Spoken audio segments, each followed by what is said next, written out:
Hello, 你好. Welcome to Mandarin Mama Chit Chat by Mandarin Together, where two Taiwanese moms, Trista and Yao Yao, share their experiences in raising bilingual children, exploring identity, code switching, and embracing the joys and challenges of bilingual parenting. Come along with us on this exciting journey. Hi! Welcome back to another episode of Mandarin Mama Chit Chat. I'm so happy and so grateful you are here. Today we have another guest with us. Her name is Allison. Allison is a family attorney. She has a wonderful and very interesting story. I think it's going to inspire all of you and certainly inspired me.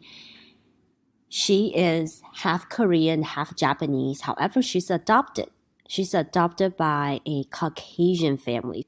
She doesn't have that culture and rooted background like some of us. But you guys need to listen to her story. You guys need to hear why she wants her son, Hudson, to learn Mandarin. It's very interesting and she is so inspiring. All right, let's welcome Allison. Welcome to another episode. Today we have a special guest who is on an exciting language journey adventure with her 2-year-old son. Join us is Allison, a mom dedicated to raising her son to be fluent in both Mandarin and English while learning alongside him. Welcome, Allison. Well, welcome. Thank you so much for having me. I'm really excited to be here. Yay. So to kick things off, could you share a little bit with us about your background and what inspired you to embark on this bilingual journey with your son? Sure. So I'm a family caregiving attorney, consultant, and coach, which means that I spend all of my professional time and all of my personal time thinking about family legacy and what that means, the legal elements of it, as well as the I say non-legal elements of it. So I was born in Korea. I was adopted when I was 1. So I am part Korean and part Japanese. And our son is now a mix of me as well, of course, as my husband, who is Irish and Italian and French Canadian. And so one of the things that we've been thinking about is how we can incorporate the many cultures that make up my son into his life. And it's really important for me to figure out how to incorporate Asian culture into his life.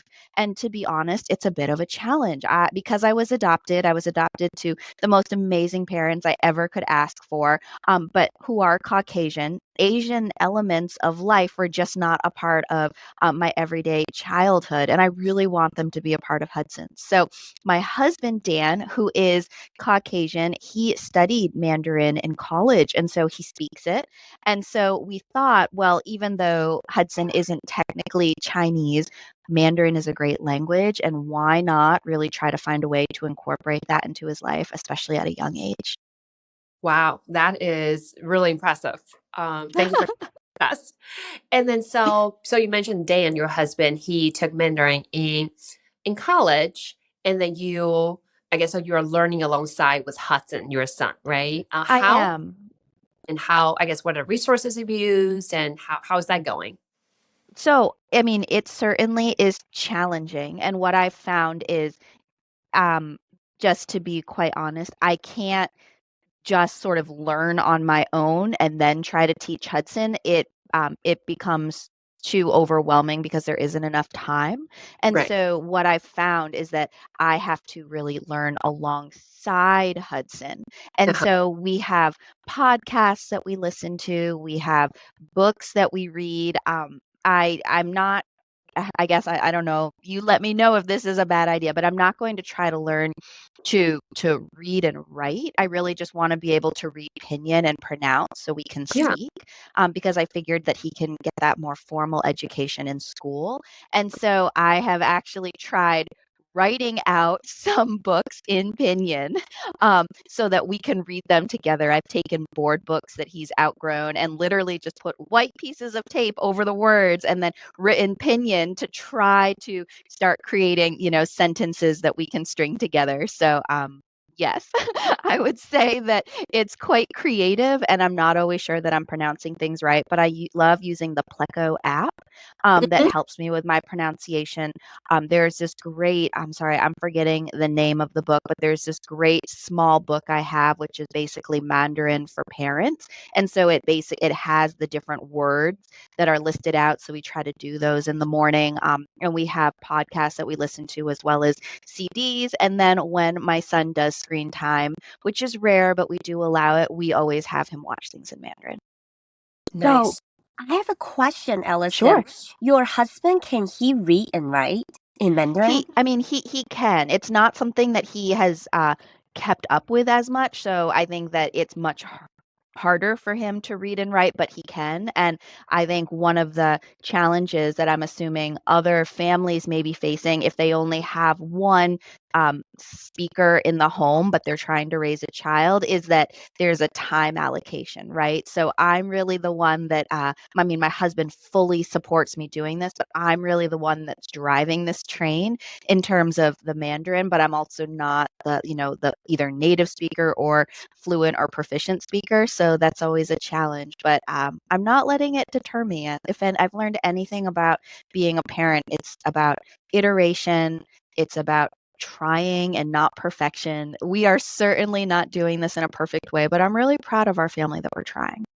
I love your attitude, Allison. But I have to say, he's so young, so don't worry about reading and writing just Okay. yet. Right, Thank Trista? you. I would say that because my daughter, she's 10, and now she can use pinyin and form a word. But Mandarin, even though you know pinyin, you need to know the character. You have to know the Mm-hmm. character. But now not many people write anyways. A lot of us we type, Mm, or so I don't think, but we all have different goals. But I think if he's older, he wants to pick up writing and reading, it will probably be easier. But now okay. he's so young, I think just focusing on speaking, it will be fine. Well, thank you. Can I ask you guys some questions? Is that okay? Is that okay, Yeah. Trista? Uh-huh. um, one of the things I'm trying to think of is the amount of time each day that we should really be immersing ourselves in Mandarin. I mean, of course, 100% of the day, 24 hours would be ideal, but to try he's 2.5 to get to a point where Mandarin continues to be a part of his life. Do you have a suggestion for the amount of waking hours in a day that he really should be exposed to Mandarin as the prominent language? So I'm gonna have Trista to answer that. But before we jump in, I want to tell you, even though I'm a fluent speaker, I grew up and raised in Taiwan, I still don't 100% speak Mandarin with my daughter Okay. and my son. The reason why is we live here in America. It's like the environment. And for example, my daughter, she'll have sleepover, she'll have friends come over, and they speak English only. So when I talk to them, when I have kids over, I I speak English just easier, so all the kids can understand what I'm talking about. Even though we're alone, sometimes I still feel like I try not to. I'll pinch myself. Oh, don't try not to like sneak any English in there, but I still do. So don't be too hard on yourself. Oh, well, thank you. So I guess to circle back, what you said is that we are not perfect by any means, right? But we just do our best. And then I think it's really impressive that you had this vision and you are determined, you're committed to it, and you're learning alongside with your son. And I would say there's really not, I wish there was a magic wand. I really cannot tell you, oh, if you invest X amount of times, hours in a day, then hey, your son is, set for success, gonna be fluent. And then everybody's situation is different too. So this is probably not the answer you're looking for. But I would say really maybe ask what is important to you. Maybe it's a language proficiency, maybe speaking and listening, like you said, right? Or it could be the culture or just a little bit both, right? Like the combination and just, all of the above. And I would say right now, so I have a daughter. She is almost 2 years old as well. I'm not sure, obviously, for babies, their developmental milestones are slightly different. My daughter barely talked, like verbalizing anything at all, right? So like I think it's great that you are exposing him to Mandarin already, right? Because now he's just soaking up, right? these are sponges. And then the more the more input he gets, right, the more output it would show up. And I would say the more you could do, obviously, choose your battles, right? And then also the environment and community is really important too. So I have another son, he is almost 4, and I started sending him to Chinese school. And then my goal, it was just on a Sunday, not like a full-time immersive school. He goes to preschool English and all that. But Sunday, 2 hours a week, he goes to Chinese school.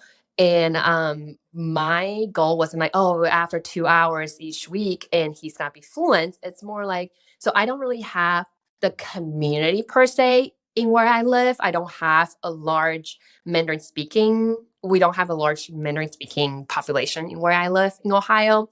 So for me, it's more like he sees other people other than me also speak Mandarin, right? So he doesn't see as a chore, as intimidating. So for me right now, it's more just like creating positive associations with Mandarin, with the culture for my son. And I think what I need to, I'm listening to you, right? Like something I kind of reflect upon is we have so many books. I read books with my kids, but we have very limited selection when it comes to Mandarin books, which I am guilty and embarrassed about. So like, the small things, they do add up. So sorry, which is not really a direct response to what you're asking, but I would say every small things help. And right now at the stage is more for make it fun and enjoyable. So the Yeah. make it fun, I have a cute little story if that's okay. So I mean we know colors, we know numbers, we know animals, and so I would say that the challenge for me are the phrases and the sentences. I mean, vocabulary thankfully is so easy to find in this day and age, which is such a gift. It's really thinking through the language development of speaking sentences, right? And speaking phrases. And we kind of say the same sentences and phrases baseline, a lot each day, the same thing. So I think that I could learn those, and that's my next part of this journey. But one of the things we do is we know how to count to 10, and my son knows how to count to 10. And his first caregiver actually only spoke to him in Mandarin, which was Oh, great. nice. And so I find that he even because that was the first time he wasn't in our care, he was being spoken to in Mandarin. He gravitates towards Mandarin, and he still remembers a lot of the things that she would say to him, which is so amazing because he was 3 months old, right? But when we do a timeout, normally we do a timeout and we count to 10, and we count to 10 in Mandarin. And I started doing this, and he does this with me now, but he ends up, because he loves Mandarin so much, he ends up laughing and giggling, which I love because I'm hearing him, but it's also a timeout, right? So Yeah. it kind of ends up potentially countering the point, but we're getting our Mandarin in. Ah. Then I would say you are succeeding this thing because he loves it, he enjoys it. Yeah, so that's great. Kudos to you. Oh, thank you. That's Yeah. the most important part, that they actually enjoy it because we're making fun. And I think also you are learning alongside with him. I think that makes it fun for him. Like that's something I'm doing with mommies. I'm having fun with mommy. That makes it fun.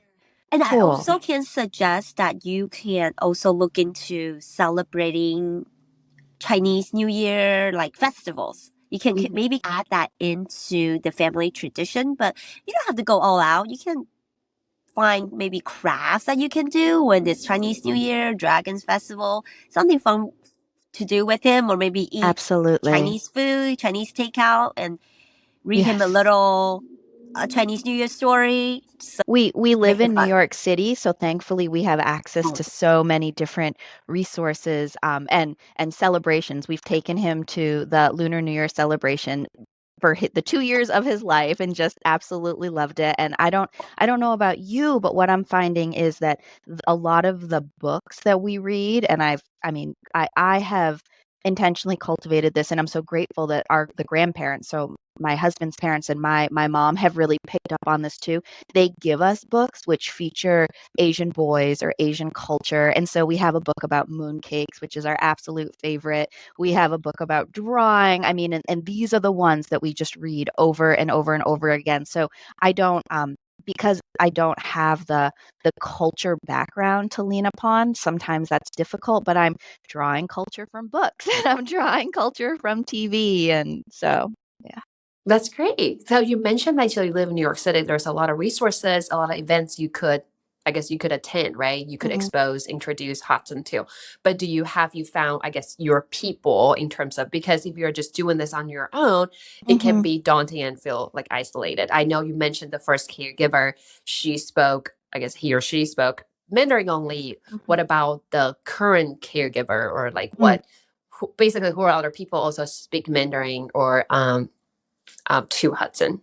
That's a great point, and I feel like we could do a better job of uh, going and flocking to those communities because they exist. There are a bunch of great museums that have children's time and story hours, and so I think it's one of those things where I feel grateful that the resources are there. We know that with mamas, though, sometimes it's just finding the time and getting organized. But thankfully, the new year is approaching and it's being organized and really sort of doing this well and doing this right continues to be a resolution. But I think the organization piece and, Tristan, Yaya, you guys have inspired me to really start building the community element of it too. I think that there might be there might have been in the past a little of reluctance on my part because I still I don't feel like I speak well enough. I'm like, I'm a beginner. You know what I mean? To go. But I think anytime you're a parent, if you're doing something for your child, you let that part of your ego go and you just say, we're gonna do this. So that's definitely my goal for December and for the new year. And when it comes to uh, people that can speak with him, I think that what I'd ultimately love to do is, and this is just the way, I mean, I'm a lawyer, so my brain works deductively, try to think about goals for a day and goals for a week and goals for a month. And try it out maybe for a 3-month period, knowing things can change. And so maybe it's an element, I mean, we say 2 elements of culture and 5 hours of language and 1 play date. I'm just sort of making these things up in a week, and I really feel like that's a way that we can continue to build things out.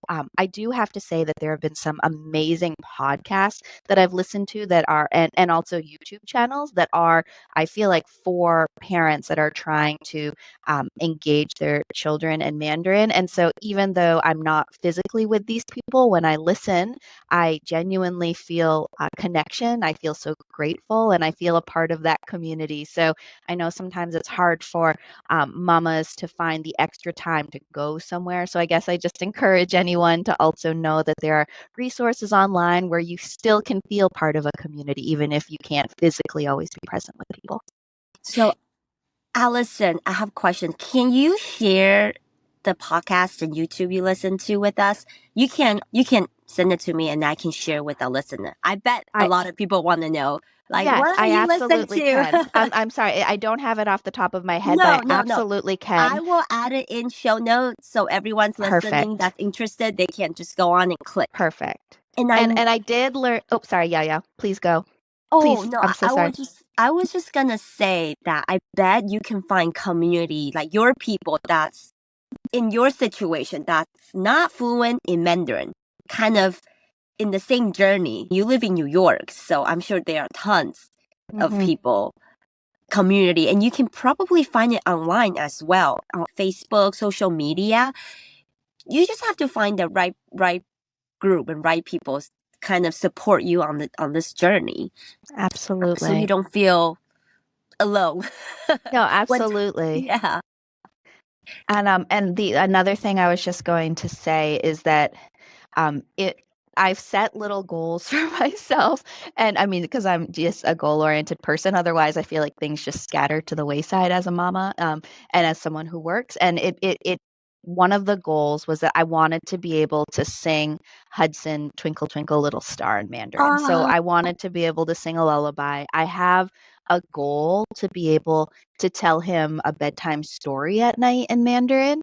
And in the beginning, it's okay if it's the same story, but these are sort of the things that I'm thinking about. And then I know I mentioned this earlier, but uh, I think anyone who has a child recognizes, particularly in the mornings and the evenings, you have a routine, right? And so there are things that you do every single day and things you say every single day to prepare your child to move on and transition. And so I think those might be the phrases that I start with, that I really start integrating. And so I don't know, do you guys have any suggestions for um a like good phrase book? Because sometimes I found that the apps that I use are great with individual vocabulary words, but sentences and phrases aren't always right. And I've done Google Translate, but there are issues with that. So I don't know if you Okay, I might have have ideas. Trista to answer that, but I want to jump in because when you said setting goal, I'm like, oh, you're right on, because we talked about this a few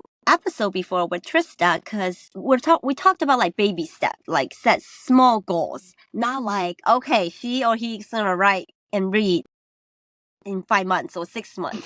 I love how you said like daily goals, something little, and especially routine. I was talking with Trista saying that if we can just say good morning to just for example, good morning, that's something you say, or thank you, something easy you can say every day with your kids. And once you establish that habit, that goal, move on to another one, move on to another phrase or another vocabulary, good night, or what do you want to eat for breakfast, just something simple as a baby step and small goals, and kind of progress from that, right? So you're not so frustrated like, I can't speak the whole phrase or sentence in the whole morning or the whole day. But if you can set like small goals, baby step, I think you won't give up too easily. It's just more achievable. Yeah, it sounds like you're a very organized person and everything is structured and routine, which is amazing. Again, I'm blown away.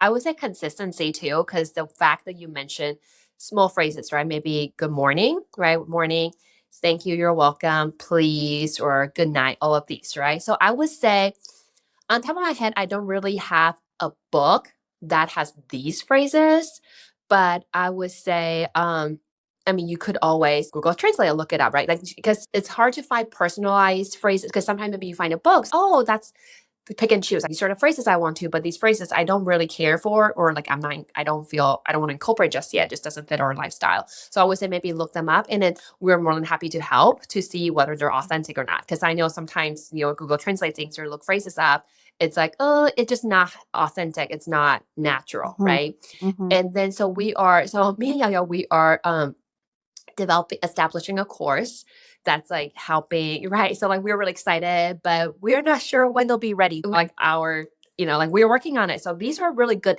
input for us as well of like what we can incorporate. But yes, we definitely have these phrases as well built in, but in the course. But I would say at the same time, feel free to reach out to us, and then so what phrases you would like, and then we can offer you with those phrases as well. Oh, that's so sweet. Thank you. I truly appreciate it. I'm so excited for what you guys are doing and that you're such a dynamic duo. And I love that. I do feel like just in this interaction, I can feel like the yin and yang, how you guys really complement each other, which is amazing. If I can sort of turn to a more slightly serious note, I want you to know the true intentions of why this matters to me, because sometimes there are elements of like, Allison, just like you can just let this go, right? And so there sometimes I feel like we all have those voices that are, we all have these grand ideas, and there's this element of you can just let this go. But the reason, and I just want to share this, is that the reason that the language and the culture is so important to me is so I was pregnant and gave birth to Hudson during the COVID pandemic. And in New York City, as well as across the country, there was just a rise of anti-Asian hate and sentiment and violence. And I want to be very clear, I'm not doing this out of fear. It's not fear-based, but I do know that as a parent, I can't protect him from racism, which may happen at some point and which likely will in some capacity. And so, if people are going to judge him by the way that he looks, I want to make sure that he's attached internally to the way that he looks into Asian culture as well. So there's this element where thankfully I didn't experience much racism growing up, but some people would see me as Asian because I am, but I didn't it was strange because I didn't have any sort of Asian culture to fall back on to be like, yes, I am Asian. You know what I mean?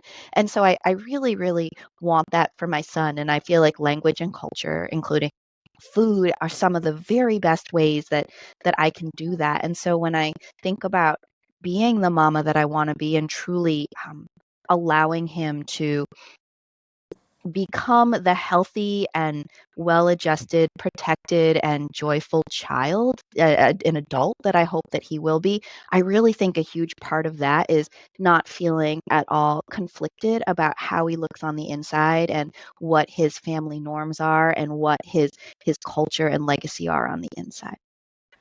That is so powerful. Thank you for sharing that. Yes, feeling him like the roots, right? Rooted and grounded, and the identity per se, right? The because me and Yaya we moved to America when we were teenagers. Okay, so like we Wow. definitely feel we yes, and for us we're also kind of like we at least I don't want to speak for Yaya, but for me I feel sometimes I feel I don't belong in either places. When I Mm. travel back to Taiwan, I can definitely feel that I am detached or like slowly drifting away from Taiwanese culture.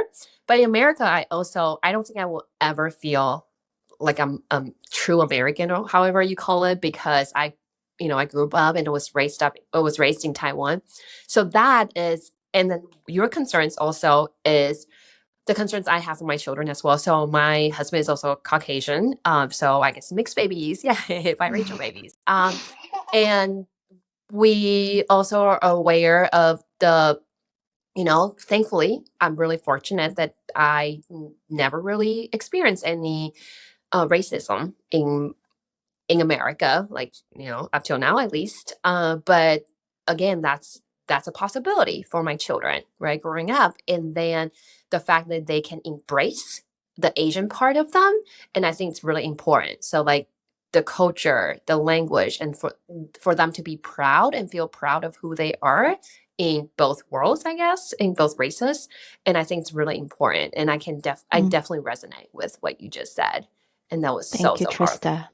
Yeah, Thank I you. can resonate that too. And that's something I want for my kids too, because now they're older, 8 and 10. And my daughter is in that age. She's discovering herself and her identity.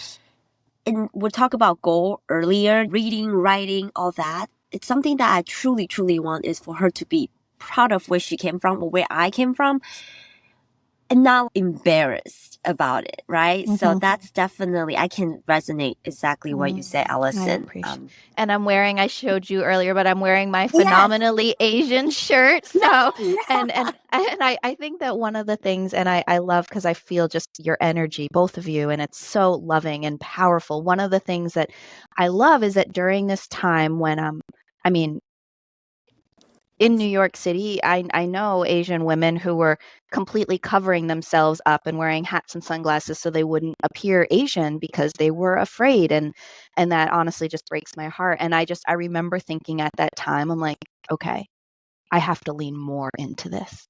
I can't there's no judgment on what people do to protect themselves and their family. Absolutely no judgment. But the way that I'm going to deal with this is that I'm going to lean more in and I'm going to be more proud and I'm going to wear more things that showcase Asian culture and we're going to bring our son to more activities. We are going to show up because this is who we are. Like this, I'm not going to let hate take this away from us. So that's just how we've decided to do it. And I actually had an idea in this talk. So one of the things that I was thinking, which, I love that you guys are going to have a digital course and I'm just so excited at the prospect of that.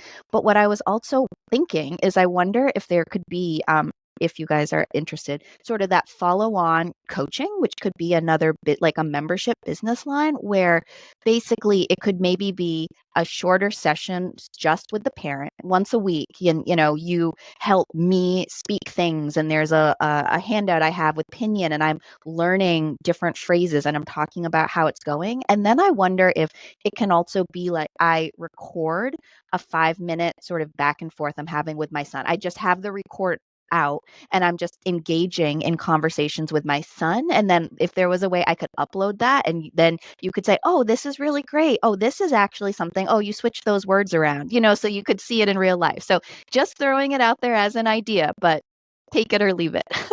No, that's great. Thank you for that. That's a brilliant idea. And I can see how that's so helpful too. Because so I, with my son, there's this parent coach. I connected with her. So like she has a service. This is very similar to, but it's texting. 'Cause it's not language learning. It's more like getting advice, such as my Cool. son now, he, like has some regression, like to act like babies and things. So basically, so I can text her any questions I have, or like like get advice from her. And I can text her 24/7. Obviously, the turnaround time will vary, depends on Right. weekday holidays. But so almost I feel I can reach out to her anytime just through chat, through texting, and then she'll reply uh, based on how she would have handled it if she were me. Yeah. So very similar. Wow. Yeah, that's great. I love having her just on the other side and tell me what I could do. Yeah. Um, Allison, Trista, she's been teaching Mandarin for 8 years. So she Oh my knows gosh. so much. Yeah. So we talk almost every day and we're like, we have so much dream. Like, we can do this, we can do that. Oh my Y- God, we're so excited. There's so many things we can do. There are so many possibilities. Absolutely. No, I believe in you guys so much. I'm so excited for this. And I really think that a lot of people are going to want it, and not just want the service or the course, but want it from you too, because like I said, I really feel such um I feel inspired after talking to you. I feel hopeful. I also feel joyful, which is great. I know that you guys are going to make it fun. So I'm really just so grateful to have met you, and I really hope we can continue to stay in touch.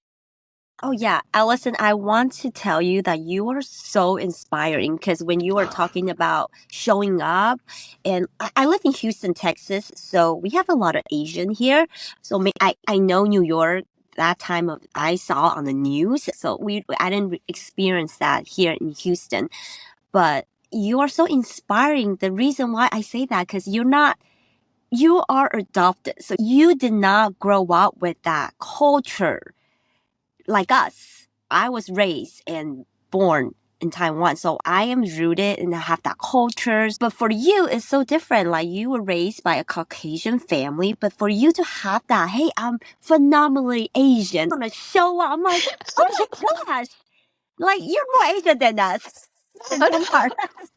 It's just so inspiring. I bet there are Thank people you. actually born and raised and I mean, there's no judgment, like you said earlier. You want to protect your family. You do whatever you can. But for you, just showing up like that, just so Mm. inspiring. Well, thank you. And I do have to say, like, that I care so deeply about legacy. And of course, this includes my son and his legacy. And this podcast will be part of the digital binder I create for him that allows him to understand why and how, especially at this age, that we're doing the things that we're doing. Yeah. The other thing I wanted to share, which is just random, but I don't know, maybe you guys will find it interesting, is that I shared that I was adopted. And then basically, right after my son was born, we didn't know he was going to be a boy until he was born. We just decided not to find out. So, right after my son was born, I realized that neither my husband nor I knew what it was like to be an Asian male, right? Because I'm Asian and my husband's male, but neither of us is that combination. So I started praying. My faith is really important to me. And I just started praying that I could find an Asian male role model for my son. I mean, a number of them, but just to find somebody like that. And then wouldn't you know it, that God ended up sending to me through an incredible journey.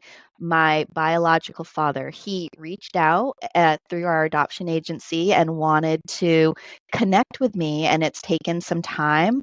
But we've done the DNA test. We are 100% related, and we've started that relationship. We've started a relationship together. And so, although the Mandarin component isn't there, and of course, he lives in Korea, I just feel like that's, you know, it's an element of very much what I prayed for. There's really one person in the world who could be potential. I'm very hopeful, an Asian role model for my son, and that's the person that God sent. Wow. That is incredible. It's literally giving me goosebumps. I bet this could be like made into a movie or some sort. That's amazing, Allison. And you never know. Maybe when Hudson grow up, he wants to explore Korea, and that's okay too. That's amazing. You have someone there that do you talk to him often? We've just started. So we've just started emailing, and then I've had a couple of phone calls. I mean, this is very, very new. And at the advice of the post-adoption social worker, we're taking it slowly, but definitely a reunion in Korea is the hope of where we could get to. And not only my son and my husband, but also my mom. We would all want to go. And my dad passed away in 2006, so he will be there with us in spirit. But we all want to go. Can you guys communicate? Can he speak English? We can. It's interesting. So he can't speak English, but he has a family member who can, and so that family member can read and write and speak, and so that's sort of how we're doing it. But it's just, yeah, I think even going through this, and this is the Korean language, but we were first writing letters, and I was able to find a number of wonderful Korean readers and writers who have helped me translating some of his letters. So I just mean it's exactly what you were saying. Community is always available, especially if you're seeking it, and you're, I don't know, maybe you have the right intention for why you're seeking it. So you have inspired me to just continue seeking community in this way, because it's just something that I haven't done, and now that you've said it, it seems obvious that I should. So. Yes, Tristan and I always talk about we have to know our why. Why are we doing this? Because it can be challenging and it's easy to Absolutely. give up. Like, oh, we all can speak English. Let's just move on. So Yeah. kind of have to go back to our why. Why are we doing this? So we can kind of move forward a little bit at a time. Absolutely. Well, and if Yeah. there's a why, if I can answer that, because I don't know if you ask every single person that, but the why for why I'm trying to do this, I talked about identity, but I also know that aside from really keeping our son Hudson safe and making sure he feels loved, I feel like this is one of the most important things that I can do for him and do for him at this young age, is to give him that sense of identity. And uh, my husband, like I said, is so supportive, and he can speak and read and write. But I think because he's not Asian, it's not something that he can necessarily give. He can help, right? But like you talked about, the true pride, the true understanding, the true recognition and identity, because I'm the Asian parent, like that's what I have to bring. That's my element of this family mix. And so that's why I'm so grateful even to be in community with you guys. And I'm so excited for what's to come, because I really do feel like you guys can help me fulfill one of my main goals and dreams in being a mama. It matters so deeply to me. Allison, you just gave us the idea. Trista, we should ask our guests their why every time when they come on. Every time we have a guest. That's a good idea. I agree. Yes. Want to echo back on your to show up, right? To share the identity or to be confident and embrace it. It's I've noticed a lot of times when people who are racist, or there's like a lot of them comes from unknown, like not knowing, right? Ignorance, or just like not understanding each other. And then so people tend to jump into conclusions, assumptions, things like that. So it is so important that a person, like Hudson, you yourself, you're embracing, and you know the why, and you're embracing the culture, and you're grounded and rooted. Because when you are out there sharing your own culture, right? Your language, your culture, identity. Other people sees it and they understand and learn from it. And I think they can dissolve a lot of unnecessary conflicts, tensions, and things Mm. like that. And I think every small actions do matter and do help.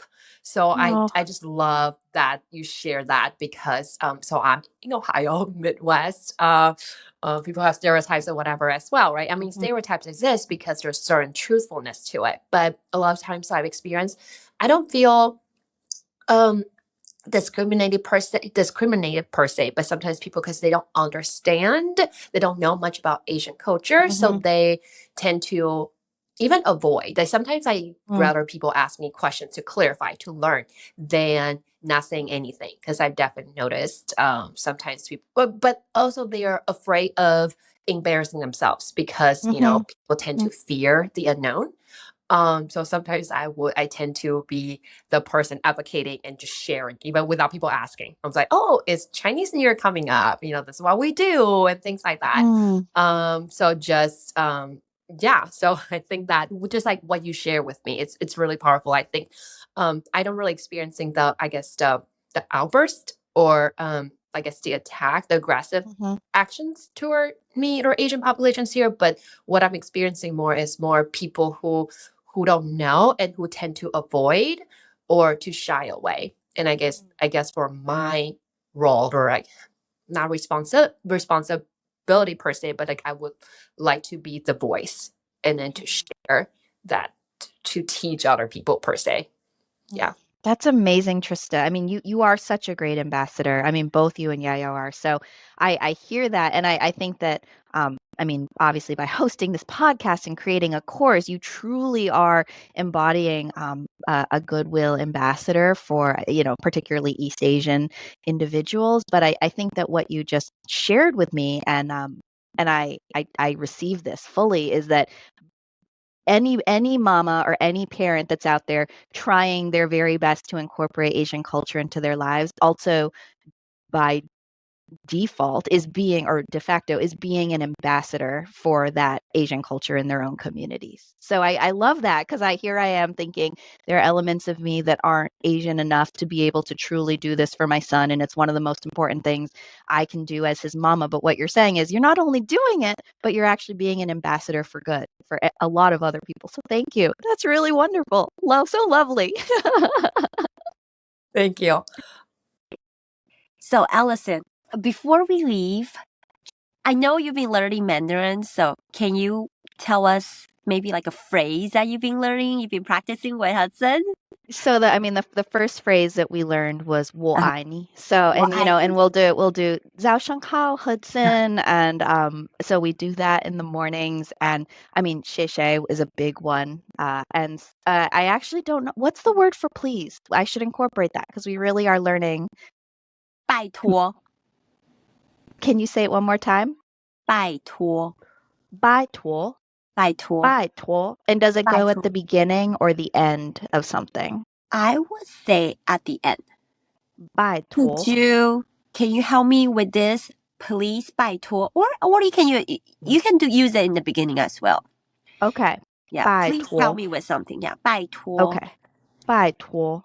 And so we say this to his papa when his papa leaves for work. So bear with me, but we say, 祝你有美好的一天. Oh, yes. Is that right? Is that Yes. have a That's good day? 祝你有美好的一天. Okay. Have a good day. And it's funny. We don't really say that a lot, but you said it correctly. That's what I mean. Yeah, growing up in Taiwan, maybe it's a culture thing. We don't say that. Like our parents, it's just not that affectionate, so they don't tell me, or I rarely hear anybody say 祝你有美好的一天. But that's grammarly correct. Oh gosh, well I was one of the neat things I was able to do in New York City. They have a language exchange. They have Mandarin speakers who want to learn English, and you could partner if you were an English speaker wanting to learn Mandarin. So I did that, and we met digitally or like online for I think 8 weeks. And I really became quite close with these two women because you stay paired with the same groups of people. And so they became aunties, and it was so wonderful. Their English, though, was fantastic. And so they were helping me out with Mandarin probably more than I was helping them with English. But one of the interesting things was that I would research phrases and use Google Translate, and then they would come and they'd say, no, no, no, that's not how, that's not really what, that doesn't really work, or that's not what you would say. And the other thing I want to mention for anyone out there who, like me, is, I mean, struggling is too strong of a word, but who cares deeply about this and is thinking about the way to do it that doesn't have the culture to fall back upon, is that I honestly just started reaching out after Hudson was born to our friends who are Asian that do have Asian backgrounds. And I just said, this is what we're trying to do. I don't have that Asian culture to fall back upon. So I'm wondering if you have any suggestions. And people had the most wonderful ideas, and with, sent us gifts of the types of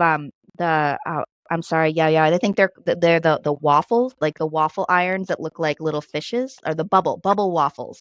They'd send us things from their childhood that they used, and like lanterns, which paper lanterns, which we bring out every year for Lunar New Year. I mean, people have just been so, I think, excited at the prospect of thinking about this. So I would encourage, if you know people in your life and you yourself don't have that background, to reach out, because it's astonishing what people come back with.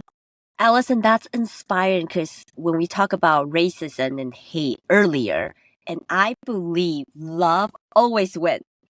Always. So if you have somebody, you'll be surprised if you're willing to ask and willing to receive. There's so many people willing to help and to give.